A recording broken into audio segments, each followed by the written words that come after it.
புரண்டு கைலாயத்தை நோக்கி போறாரு அப்பர். இதை பார்த்த சிவபெருமான் முனிவர் வடிவத்துல அப்பர் முன்னாடி தோன்றாரு. மானிடர்கள்னால கைலாய காட்சியை காண முடியாது, அதனால நீங்க வந்த வழியிலே திரும்பி போயிடுங்க அப்படின்னு சொல்றாரு.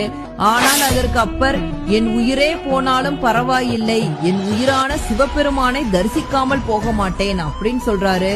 அவரோட பக்தியை பார்த்து வியந்த சிவபெருமான், நீ வந்து என்னை தரிசனம் செய்யறது, நானே வந்து உனக்கு தரிசனம் தரேன் அப்படின்னு முடிவு பண்றாரு. முனிவர் வடிவத்திலிருந்து சிவபெருமானாக மாறாரு. ஓங்கும் நாவினுக்கு அரசனே எழுந்திரு, இதோ இங்கிருக்க பொய்கையில் மூழ்கு அப்படின்னு சொல்லிட்டு மறைந்து போறாரு.